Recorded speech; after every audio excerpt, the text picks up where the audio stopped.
Hi, നമസ്കാരം. എൻ്റെ പേര് കേതറിൻ. പൂരങ്ങളുടെ പൂരപ്പറമ്പായ തൃശ്ശൂരിൽ നിന്നാണ് ഞാൻ വരുന്നത്. ഈ തൃശ്ശൂർക്കാർക്ക് അവരുടെ ഒരു വീക്ക്നെസ്സാണ് തേങ്ങ. എന്തിനും ഏതിനും തേങ്ങ. ഇപ്പം ഞാൻ തേക്കുന്ന വെളിച്ചെണ്ണ തന്നെ നിത്യയൗവനാദി വെളിച്ചെണ്ണയാണ്. അതുകൊണ്ടാണ് എൻ്റെ ചർമ്മം കണ്ട പ്രായം തോന്നുകയേ ഇല്ല. ഈ വെളിച്ചെണ്ണ ഉണ്ടാക്കി തരുന്ന ആളാരാന്നറിയോ? എൻ്റെ കെട്ടിയവനാണ്. തൃശ്ശൂർക്കാരെ സംബന്ധിച്ച് പറയുകയാണെങ്കിൽ സാമ്പാറിലെ കഷ്ണങ്ങൾ പോലെയാണ്. ഒഴിച്ചുവിടാൻ പറ്റാത്ത വാക്കുകൾ അല്ലെങ്കിൽ കഷ്ണങ്ങൾ അതില്ലെങ്കിൽ തൃശ്ശൂരില്ല, അല്ല സാമ്പാറില്ല. ആ കഷ്ണങ്ങളാണ് കിടാവ്, ശവി, എന്തൂട്ട്, അങ്ങനെ പോണു വാക്കുകൾ. ഇതൊക്കെ ഞങ്ങളുടെ തൃശ്ശൂരിൻ്റെ സ്വന്തമാണ് കേട്ടാ. അത് നിങ്ങൾക്ക് ആർക്കും അത് പങ്കുവയ്ക്കാൻ പറ്റില്ല. തേങ്ങ വറുത്തരയ്ക്കാണ്ട് സാമ്പാർ വയ്ക്കാൻ പറ്റില്ല. തേങ്ങയിൽ അതുപോലെയാണ് ഞങ്ങളുടെ തൃശ്ശൂർക്കാരുടെ ഭാഷ. നിങ്ങൾ കേട്ടിട്ടുണ്ടാ? നിങ്ങൾ എന്തൂട്ട് തേങ്ങ പറയണത്? കുട്ടികൾക്ക് ഹോംവർക്ക് കൊടുത്താച്ച രക്ഷിതാക്കൾ ഇങ്ങട് ടീച്ചറെ എന്തൂട്ട് തേങ്ങയിലത്തെ ഹോംവർക്കായി കൊടുത്തയച്ചിട്ടുള്ളത് ഒരു കൂട്ടും മനസ്സിലാവണില്ലല്ലോ. അതുപോലെ തന്നെ 4 മണി സ്കൂൾ വിട്ട് വരാൻ നേരം വൈകിയ കെട്ടിയവൻ ചോദിക്കും, എനിക്ക് 4 മണി കഴിഞ്ഞാൽ അവിടെ സ്കൂളിൽ എന്തുട്ടാ പണി? ഇപ്പൊ ഇവിടേക്ക് വരാൻ തന്നെ സാരി എടുക്കാൻ നേരം വൈകിയപ്പോ കെട്ടിയവൻ, നീ എന്തൂട്ട് തേങ്ങ അവിടെ എടുക്കണേ? ഇങ്ങനെ 24 മണിക്കൂറും ഈ തേങ്ങ എന്ന് പറയുന്ന ആളുടെ വീട്ടിൽ ചെന്ന് നോക്കിയാണ്ടല്ലോ, കറിയിലരയ്ക്കാൻ ഒരു മുറി തേങ്ങ ഉണ്ടാവില്ല, ഒരു പുണ്ണാക്കും ഉണ്ടാവില്ല. കാലം പോയി കഥ മാറി എന്ന് പറഞ്ഞ പോലെ. ഞാൻ ഇന്നലെ ഒരു ഗേഡിഗിരെ മോളുടെ കല്യാണത്തിന് പോയി. കണ്ടത് പറഞ്ഞ കഞ്ഞിയില്ലാന്ന് കേട്ടിട്ടുണ്ടാ? അതേപോലെ അവസ്ഥ. സദ്യയൊക്കെ നല്ല സദ്യയായിരുന്നു. ഉണ്ട് കഴിഞ്ഞ് പുറത്ത് കിടന്നപ്പോൾ ഞാൻ അവിടെ നിൽക്കണ കിടാവിനോട് പറഞ്ഞേ, പൊള്ളിച്ചുട്ടാ സദ്യ എന്ന് പറഞ്ഞു. അപ്പം ആ ചേക്കുണ്ടല്ലോ മുഖത്തടിക്കണ പോലെ 2 ഡയലോഗാ എന്നോട് പറയാ, ഈ ജാതി ഡയലോഗൊന്നും ഇവിടെ വേണ്ട കേട്ടാ, നിങ്ങൾ കഴിക്കാൻ വന്നാലേ കഴിച്ചിട്ട് അങ്ങോട്ട് പോയാൽ മതി. ഇത് കേട്ടപ്പിണ്ടല്ലോ എൻ്റെ പെരുവരലും കൂടെ കയറി അങ്ങോട്ട് ഒരു അരിശം. ചെക്കനെ എന്താ ചെയ്യണ്ടേ? ഞാൻ ചോദിച്ചേ, ഈ ഏതട ഈ ശവീന്ന് ചോദിച്ചു. പിന്നെ കിടാവല്ലേ പോട്ടേന്ന് വെച്ച് ക്ഷമിച്ചു. കല്യാണ ചെക്കനും പെണ്ണാന്ന് വെച്ചാൽ അവിടെ ചെക്കൻ വെള്ളുന്ന് കിടന്ന് ചിരിക്കുന്നുണ്ട്. പെണ്ണാന്ന് വെച്ച് ഇങ്ങനെ സങ്കടത്തിലിരിക്കുന്നുണ്ട്. അറിയാം ഇവൻ്റെ ഒടുക്കത്തെ ചിരിയാന്ന്. നാളെ തൊട്ട് അവൻ കരച്ചിലാവും, പെണ്ണ് ചിരിച്ചു തുടങ്ങും. അവിടെ നിന്ന് ഒരു ബഹളം കേട്ടു തുടങ്ങി. എന്താണ് ഈ ബഹളം എന്ന് അന്വേഷിക്കാൻ തുടങ്ങി. അപ്പോഴാണ് പെണ്ണിൻ്റെ പുടവ കൊടുന്നേലത്തെ പാവാടേരെ പീത്ത അത് കാണാനില്ല, സാരി ഇടിപ്പിക്കാൻ മാർഗമില്ല. അവിടെ പൊരിഞ്ഞ വഴക്കായി. അപ്പോൾ ഒരു കള്ളക്കിടവ അമ്മാവുണ്ട്, അയാൾ ഈ പാവാടേരെ പീത്ത കൊണ്ടുപോയിട്ട് മുണ്ട് കെട്ടിയിറക്കുക. ഈ സാധനത്തിനായിരുന്നു അവിടെ പൊരിഞ്ഞ അംഗം. അങ്ങനെ അവസാനം അത് സോൾവ് ചെയ്തു. ഞാൻ എൻ്റെ സ്കൂട്ടിയിൽ കയറി പോന്നു. നിങ്ങൾക്കറിയോ ഈ കേരളത്തിലെ ഏറ്റവും സ്ട്രോങ് ആയ മാർക്കറ്റ് ഏതാണെന്നറിയോ? കേരളത്തിലെ ഏറ്റവും സ്ട്രോങ് ആയ മാർക്കറ്റാണ് തൃശ്ശൂരിലെ ശക്തൻ തമ്പുരാൻ മാർക്കറ്റ്. കേട്ടിട്ടുണ്ടാ? ശക്തനായ ശക്തൻ തമ്പുരാൻ മാർക്കറ്റിലെ ശക്തനായ അവിടെ ഒരു ആകാശപാത നിർമ്മിച്ചിട്ടുണ്ട്. അതിലൂടെ ഇങ്ങനെ ഞാനും കെട്ടിയവനും കൂടി ഇങ്ങനെ നടന്നു വരികയാണ്. അപ്പോൾ അവിടെ save the date, divorce date ഒക്കെ അവിടെ ഇങ്ങനെ നടക്കുന്നുണ്ട്. അപ്പം അങ്ങനെ കോണി ഇറങ്ങി ഞങ്ങൾ പച്ചക്കറി മാർക്കറ്റിലേക്കാണ് വന്നത്. അപ്പം എനിക്കാന്ന് വെച്ചാൽ ഈ കടുമാങ്ങ കണ്ടപ്പോൾ ഭയങ്കര ആഗ്രഹം. ഞാൻ പറഞ്ഞു നമുക്കൊരു കടുമാങ്ങ വാങ്ങിക്കണം. അപ്പം എൻ്റെ കെട്ടിയവൻ പറഞ്ഞേ, നിനക്ക് എന്താ വീട്ടിൽ കടുമാങ്ങയില്ലേ, അത് പോരേന്ന് ചോദിച്ചു. അപ്പം ഞാൻ പറഞ്ഞു, അത് പൂത്ത കടുമാങ്ങ എനിക്ക് വേണ്ട. അങ്ങനെ കടുമാങ്ങ ഇങ്ങനെ നിരത്തി വെച്ചിട്ടുണ്ട്. അപ്പോൾ വില ചോദിച്ചപ്പോൾ 125 രൂപ. അപ്പം ഞാൻ 4 കിലോ കടുമാങ്ങ പറഞ്ഞു. ആ പയ്യൻ അത് എനിക്ക് എടുത്തു തന്നു. ഇവിടെ മേശമ കൊണ്ടുവച്ചു.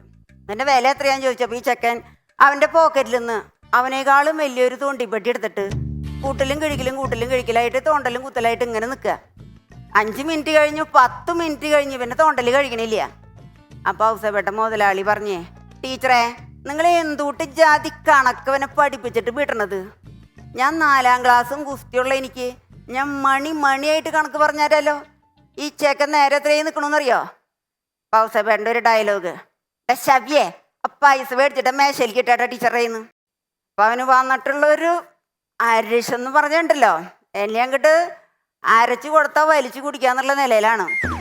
അപ്പോഴേക്കും അവിടെ തുടങ്ങി നാങ്ങളുടെ ഒരു സംസ്ഥാന സമ്മേളനം. കാര്യം ചോദിച്ചപ്പോൾ 1 കിലോ ചുവന്നുള്ളി കൊണ്ട് ഇറക്കാൻ പറഞ്ഞപ്പോൾ ഒരു ചാക്ക് വെളുത്തുള്ളി കൊണ്ട് ഇറക്കിയത്. വെളുത്തുള്ളിക്ക് സ്വർണത്തിന്റെ വിലയപ്പൊന്ന് കിലോന് 400 രൂപയ്ക്ക് മറ്റാണ് വെളുത്തുള്ളിയുടെ വില. പിന്നെ അവസരപ്പെട്ട് ദേഷ്യം വരാതിരിക്കുമോ? പിന്നെ അവിടെ പേര് പറയുമ്പോ ഒക്കെ എണ്ണ ചേർത്തിട്ടാ പറയാ. എല്ലാവർക്കും ഉണ്ട് എണ്ണ, അത് മാർക്കറ്റിലത്തെ ഭാഷയാണ്. അപ്പോ അവരുടെ ധാരണയുണ്ടല്ലോ തൃശ്ശൂർക്കാരുടെ, ഞങ്ങളാണ് അക്ഷരമാലയിൽ എണ്ണ കണ്ടുപിടിച്ചതെന്നാണ് അവരുടെ ധാരണ. അങ്ങനെ എൻ്റെ ഭാഗത്ത് ഒരു ചെറിയ തെറ്റുണ്ട് കേട്ടാ. എന്താന്ന് വെച്ചാൽ എൻ്റെ വീടിൻ്റെ അടുത്ത് 100 രൂപയ്ക്ക് കിട്ടുന്ന കണ്ണിമാങ്ങ വാങ്ങിക്കാണ്ട് ഇവിടെ വന്നിട്ട് 125 രൂപയുടെ കണ്ണിമാങ്ങ വാങ്ങിച്ചു. ഇതിപ്പോൾ കൊച്ചിക്ക് കോണം മേടിക്കാൻ പോലെയായി ഇപ്പോൾ. അങ്ങനെ അവിടെ നിന്ന് അത് കഴിഞ്ഞിട്ട് ഞങ്ങൾ പാർക്കിലേക്ക് പോയി. വൈകുന്നേരമായി. അങ്ങനെ അവിടെ പാർക്കിൽ നമ്മുടെ കോളേജ് പിള്ളേരുടെ എന്താ പറയുക, ഫ്രീക്കന്മാരുടെയും ഫ്രീക്കത്തികളുടെയും വായ്നോട്ടവും അതിപ്രസരൊക്കെയാണ്. പിന്നെ അവിടെ കണ്ട വൈബ് ഞാൻ നിങ്ങളോട് പറഞ്ഞാലോ? ഞാൻ വളരെ രഹസ്യമായിട്ട് പറയാം. അവിടെ കണ്ട വൈബ്, ഈ ഫ്രീക്കന്മാരുടെ തലയിൽ ഫ്രീക്കത്തിയോള് തല വെച്ച് കിടക്കുക. ഇത് കണ്ടപ്പോൾ എൻ്റെ കെട്ടിയോൻ പറഞ്ഞു, നീ ഇങ്ങോട്ട് വന്നേ, ഇവിടെ ഇരുന്നേ, ഞാനും കുറച്ചു നേരം ഒന്ന് കിടന്നോക്കട്ടെ എന്താ സ്ഥിതി. അപ്പം ഞാൻ ശക്തൻ തമ്പുരാനോട് പറഞ്ഞു, എൻ്റെ പൊന്നി ശക്തൻ തമ്പുരാനെ, ഈ ജാതി കാമൃതങ്ങളൊക്കെ കണ്ടിട്ട് എങ്ങനെ നിങ്ങൾക്ക് ഇവിടെ പിടിച്ച് നിൽക്കാൻ പറ്റണത്? ഞാൻ സമ്മതിച്ചു പോയിട്ടാ, ഞാൻ സമ്മതിച്ചു പോയി. അപ്പം എൻ്റെ കെട്ടിയോൻ പറയാ, നിനക്ക് എന്താ അത്ര വലിയ കണ്ണുകടി? ആ പിള്ളേരൊന്നും അവിടെ അടിച്ചു പൊളിക്കട്ടെ അങ്ങോട്ട്, കാണുമ്പോഴൊരു സുഖല്ലേ? എനിക്ക് കണ്ടപ്പോൾ അത്ര വലിയ സുഖം, കേട്ടപ്പോൾ അത്ര വലിയ സുഖം തോന്നിയില്ല. ഞാൻ പറഞ്ഞേ നമുക്ക് പതുക്കനെ പോവാം. എന്താണെന്ന് വെച്ചാലേ നിങ്ങളെ ഇവിടെ നിർത്തി കഴിഞ്ഞാലേ നിങ്ങളും കൂടി ഫ്രീക്കനാവും. അതുകൊണ്ട് നമുക്ക് ഇവിടെ നിന്ന് വേഗം ഞങ്ങൾ നൈസായിട്ട് സ്കൂട്ടി മേറി ഞങ്ങൾ പോയി. അങ്ങനെ ഇന്നലെ ഞാൻ എൻ്റെ പേരക്കുട്ടീനെയും കൊണ്ട് ആശുപത്രിയിലേക്ക് പോയി. ഇവിടെ തൃശ്ശൂർ ആശുപത്രിയിൽ, ഹൈടെക് ആശുപത്രിയാണ്. എൻ്റെ ആദ്യത്തെ പ്രസവമാണ് എനിക്ക് ഓർമ്മ വന്നത്. എന്ന് പറഞ്ഞാൽ അന്നൊരു പരസ്യം ഉണ്ടായിരുന്നു, വേദനയില്ലാതെ പ്രസവിക്കാം എന്നുള്ളത്. അങ്ങനെ കേട്ട ഞങ്ങളുടെ പോലുള്ളവരൊക്കെ ഇന്നത്തെ 2 പവൻ്റെ പൈസയാണ് അന്നത്തെ വേദനയില്ലാതെ പ്രസവിക്കണേന്. അങ്ങനെ അവിടെ ചെന്നു. അപ്പം എൻ്റെ പൂമ്പോട് നിന്ന് എൻ്റെ കുഞ്ഞമ്മ പറഞ്ഞേ, മോളെ ഒരു ഉറുമ്പ് കടിക്കണ വേദന ഉണ്ടാവുള്ളൂട്ടാ, ഒരു വിഷമവും ഇല്ല എന്ന് പറഞ്ഞു. ചെന്നപ്പോഴല്ലേ ഉറുമ്പ് കുടുംബടക്കം വന്ന് കടിക്കണ വേദനയാ. എനിക്ക് ആ കുഞ്ഞമ്മേനെ കിட்ட കയ്യിൽ കിട്ടിയണ്ടല്ലോ, ഒറ്റ അരക്കിന് ഞാൻ വലിച്ചു കുട്ടിക്ക്, ഞാൻ അതുപോലുള്ള അരിച്ചടന്ന് എനിക്ക്. അങ്ങനെ ലേബർ റൂമിലൊക്കെ കയറ്റി, കാലത്ത് കയറ്റിയതാ, എക്സ്പെരിമെൻ്റ് ടേബിളിൽ കിടത്തിയിട്ടുണ്ട്. ഉച്ചയായി, 4 മണിയായി.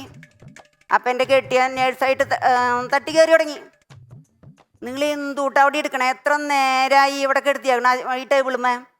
അപ്പം നേഴ്സ്, ഈ നീർക്കോലി മൂത്തിട്ട് നീർമണലിയാവാന്ന് കേട്ടിട്ടുണ്ടാ? അജാതി റോളുള്ള ഹെഡ് നേഴ്സും കൂടെ വന്നൊരു വരവ്. നിങ്ങൾക്ക് എന്തുട്ടാ വേണ്ടേ? അതെ, ഇത് പ്രസംഗമല്ല, ഇത് പ്രസവാണ്, മനസ്സിലായ? ഫോട്ടോസ്റ്റാറ്റ് മിഷീനല്ല ഇതിനെ കയറ്റിയിട്ട് അതിനെ വിടാനായിട്ട്, മനസ്സിലായ? നിങ്ങളുടെ ഭാര്യ പ്രസവിക്കണത്, അല്ലാണ്ട് ആടും പോത്തൊന്നല്ല ഈ പ്രസവിക്കണത്.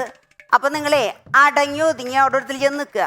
പിന്നെ പുലി പോലെ വന്നെൻ്റെ കെട്ടിയുണ്ടല്ലോ, എലി പോലെയായിട്ട് അവിടെ ചുമരും ചാരിന്ന് കൊണ്ടെത്തിച്ചു തുടങ്ങി. അപ്പോൾ ഡോക്ടർ എൻ്റെ അടുത്തേക്ക് വന്നു. ഡോക്ടറോട് പറഞ്ഞു, ഡോക്ടറെ എനിക്ക് വേദന കൊണ്ടൊരു പാകല്, എന്തെങ്കിലും ചെയ്തിട്ട് ഇതൊന്ന് പുറത്തേക്ക് എടുത്ത്, എനിക്ക് മതിയായി വേദന തന്നിട്ട്. ഡോക്ടർ പറയാ, ഇത് എന്നോട് പറയേണ്ടതല്ല, കെട്ടിയവനോട് പറയേണ്ടായിരുന്നു. പിന്നെ ഈ ലേബർ റൂമിൻ്റെ പ്രത്യേകത എന്താണെന്നറിയോ? കെട്ടിയവനെ തെറി പറയാൻ പറ്റിയ സ്ഥല ലേബർ റൂം, ആരും ഒന്നും പറയില്ല. അവിടെ കിടന്നിട്ട് കെട്ടിയവന്മാരിനെയും നാത്തുമാരിനെയൊക്കെ തെറി വിളിക്കുന്നുണ്ട്, കരച്ചിലേ. അതിൻ്റെ ഇടയിൽ ഒരു പെണ്ണും പിള്ള, എൻ്റെ ഇക്കേനെ കാണണം, എനിക്ക് എൻ്റെ ഇക്കേനെ കാണണം.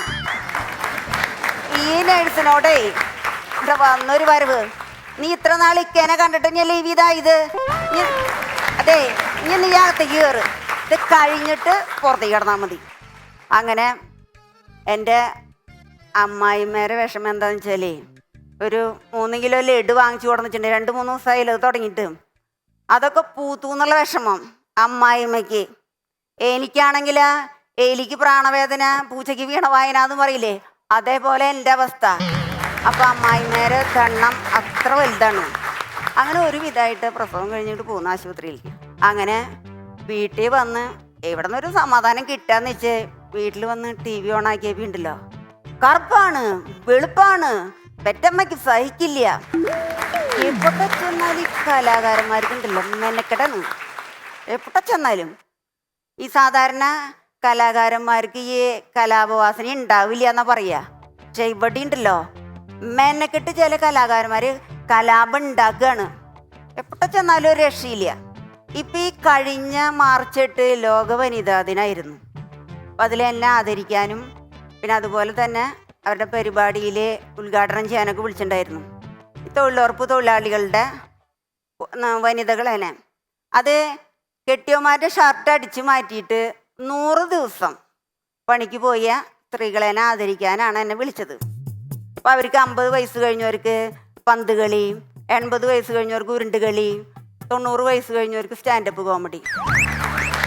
ഇത് ആദരവൊന്നും നടന്നില്ല, പകരം അതൊക്കെ അടിയന്തരത്തിൽ അവസാനിച്ചു കഴിഞ്ഞു. അടി നടന്ന അടി. ഇപ്പം ഞാൻ സാറേ വളരെ തിരക്കിലാണ്. ഇപ്പോൾ റിട്ടയേർഡ് ചെയ്താലും ഞാനിപ്പോൾ സ്പോക്കൺ ഇംഗ്ലീഷ് ക്ലാസ് എടുക്കുന്നുണ്ട് വെക്കേഷനിൽ. അതുപോലെ ഒരു ട്യൂഷൻ സെൻ്ററൊക്കെ ഉണ്ട്. സ്പോക്കൺ ഇംഗ്ലീഷ് ക്ലാസ്സിന് ഭയങ്കര അഡ്മിഷനാണ്. എന്ന് പറഞ്ഞാൽ വെറൈറ്റി കുട്ടികൾക്കാണ് ക്ലാസ് എടുക്കുന്നത്. എൻ്റെ വീട്ടിൽ മാളു തത്ത, അവളുടെ കൂട്ടുകാരത്തി മീനു തത്ത, പിന്നെ മീനുകുട്ടി, പിന്നെ അവരുടെ സകലമാനം കൂട്ടുകാർക്കൊക്കെ ഞാൻ സ്പോക്കൺ ഇംഗ്ലീഷ് ക്ലാസ് എടുക്കുന്നുണ്ട്. പിന്നെ 2 ഉണ്ട് ഗുണം. എന്താണെന്ന് വെച്ചാൽ ഇവർക്ക് ക്ലാസ് തീരണ കാലം ഉണ്ടാവില്ല. അതുപോലെ തന്നെ ഞാൻ പറയുന്ന തെറ്റുകൾ അവർക്കിത് മനസ്സിലാവില്ല. അപ്പം അങ്ങനെ ഇനിയുണ്ട് കുറേ തൃശ്ശൂർ വിശേഷങ്ങൾ പറയാനായിട്ട്. അടുത്ത എപ്പിസോഡിൽ കാണാം. കാതറിൻ ടീച്ചർ ശരിക്കും തൃശ്ശൂർ പോയി കറങ്ങിട്ട് വന്നൊരു ഫീലുണ്ട് മൊത്തത്തിൽ. നന്നായിരുന്നു, നല്ല പെർഫോമൻസ് ആയിരുന്നു. എനിക്ക് വലിയ സന്തോഷം എന്താണെന്നറിയോ ടീച്ചറെ, ടീച്ചർ ഇത്രയും വിദ്യാർത്ഥികളുള്ള അവിടെ പഠിപ്പിച്ചിട്ടുള്ള അവാർഡൊക്കെ കിട്ടിയിട്ടുള്ള ഒരു ടീച്ചറാണ് കേട്ടോ ഋഷഭപ്രഭേ. ഇത്ര അവാർഡൊക്കെ കിട്ടിയ ഒരാള് ചിലപ്പോൾ പഠിപ്പിച്ച പിള്ളേരൊക്കെ ഇത് കാണും, ചിലപ്പോൾ എനിക്ക് ഇവിടെ സക്സസ് ആവാൻ പറ്റില്ല എന്നൊക്കെ ഉള്ള ബോധ്യം ഉണ്ടായിട്ടും ഇവിടെ വരികയും 2 3 അതിലധികമോ തവണകളായിട്ട് ഇങ്ങനെ പെർഫോമൻസ് നടത്തുകയും ചെയ്യുന്നുണ്ട്. അതിനാദ്യം ഒരു അഭിനന്ദനങ്ങൾ അറിയിക്കുന്നു. ഗംഭീര കാര്യം. ചില തമാശകളൊക്കെ പറ്റി നമുക്കത് നടന്ന സാഹചര്യത്തിൽ അവിടെ അന്ന് അതിലുള്ള എല്ലാ കഥാപാത്രങ്ങളെയും വ്യക്തിപരമായി അറിയാവുന്നവർക്കൊക്കെ ചിരി വരും. അത് പുറത്തേക്ക് വന്ന് പറഞ്ഞാൽ ചിലപ്പോൾ എവിടെ നടക്കൂല. ഇപ്പം ഞാനും എൻ്റെ ഒരു കൂട്ടുകാരനും, ആ കൂട്ടുകാരനെ നിങ്ങൾക്ക് വ്യക്തമായിട്ട് അറിയാമെങ്കിൽ ചിലപ്പോൾ അവൻ്റെ ഒരു കഥ പറഞ്ഞാൽ ചിരിക്കുന്ന ചില സ്ഥലങ്ങളുണ്ടാവും, അല്ലാത്ത ചില സ്ഥലങ്ങളിൽ അറിയില്ല. എനിക്ക് അങ്ങനെ കുറച്ച് തൃശ്ശൂർ പ്രദേശങ്ങളിലെ ചില തമാശകളൊക്കെ ഇതിലുള്ളതുപോലെ തോന്നി. അതിലൊന്നും ഒരു നല്ല തമാശകളായിരുന്നില്ല പലതും. പിന്നെ ചില സ്ഥലത്തൊക്കെ ടീച്ചർ കുറച്ച് കഴിഞ്ഞപ്പോൾ അങ്ങ് ടീച്ചറായി. സ്റ്റാൻഡപ്പ് കോമഡിയൊക്കെ വിട്ട് ഞങ്ങളെ അങ്ങ് ക്ലാസ് എടുക്കാൻ തുടങ്ങി. ടീച്ചർ എന്നിട്ട് എന്തുട്ടാ ചെയ്യാ, അതാണ് നിങ്ങൾ കൊടുക്കൂ എന്നൊക്കെ പറഞ്ഞ് ക്ലാസ് എടുപ്പായിട്ടുണ്ട്. അതൊക്കെ ഒന്നുകൂടെ നമുക്ക് ഇച്ചിരി കൂടെ തമാശയാക്കി പറയാം എന്നുള്ളത് എനിക്ക് തോന്നി. ബാക്കിയെല്ലാം ഗംഭീരമായി. ടീച്ചറെ നമസ്കാരം. ഇവിടെ ഇപ്പൊ നേരത്തെ പിഷു പറഞ്ഞതുപോലെ തന്നെ ഇവിടെ ഞാൻ കണ്ടിട്ടുള്ളതില് എല്ലാവരും ഒന്നിനൊന്ന് മെച്ചമായിട്ട് മികച്ചതായിട്ട് പെർഫോം ചെയ്യുന്ന ആൾക്കാരാണ്. പക്ഷെ അവർക്ക് ആ ഒരു ചെറിയ പെർഫോം ചെയ്യുന്ന ഒരു 2 മിനിറ്റ് 3 മിനിറ്റ് അവർക്കെന്തോ ഭയങ്കര ടെൻഷനാണ്. അതുകൊണ്ട് മാത്രമാണ് ചെറുതായിട്ട് ചിലപ്പോൾ പ്രിപ്പയർ ചെയ്ത് വന്ന ചില പോയിന്റ്സ് ഒക്കെ വിട്ടുപോയിട്ടുണ്ടാവാം, അല്ലെങ്കിൽ ആ ഒരു കണക്ഷൻ ചിലപ്പോൾ കിട്ടാത്തതുപോലെയൊക്കെ ഉള്ളൊരു അത് ടെൻഷൻ്റെ ഒരു ഇതാണ്. എനിക്ക് തോന്നുന്നു ടീച്ചർ ആദ്യം പെർഫോം ചെയ്ത് തുടങ്ങിയത് സെന്ററിൽ നിന്നാണ്. പിന്നെ ഞാൻ ടീച്ചർ ഫ്രണ്ടിൽ കയറി വന്ന് പഠിപ്പിക്കുന്ന ടീച്ചർമാരുടെ സ്വഭാവം നടന്ന് പുറകോട്ട് വരും അവസാനം. അപ്പോൾ ടീച്ചർ ഓവറോൾ നല്ലതായിരുന്നു. പിന്നെ ചില പോയിന്റ്സ് എനിക്ക് ചെറുതായിട്ടൊന്ന് കണക്ഷൻ ഇല്ലാത്തതുപോലെ എനിക്കൊരു ഇത് ഫീൽ ചെയ്തിട്ടുണ്ടായിരുന്നു. കുറച്ചുകൂടെ ഒരു ക്ലാരിറ്റി വരുത്താമെന്ന് എനിക്ക് തോന്നിയായിരുന്നു. അപ്പോൾ എനിക്ക് തോന്നിയ ഒരു അഭിപ്രായം, ലേബർ റൂം ഉണ്ടല്ലോ, അത് നല്ല രസമുണ്ടായിരുന്നു. ആ ഏരിയ കുറേ നല്ല രസമുള്ള സംഭവങ്ങളുണ്ടായിരുന്നു. അപ്പോൾ അത് കുറച്ചും കൂടി ഒന്ന് മോഡിഫൈ ചെയ്തായിരുന്നെങ്കിൽ കുറച്ചും കൂടി നന്നായിരുന്നേനെ. കാതറിൻ ടീച്ചർ, അപ്പോൾ മാർക്സ് നമുക്ക് കുറച്ച് കഴിഞ്ഞറിയാം. All the best. പെർഫോമൻസ് എല്ലാം ഗംഭീരമായിരുന്നു.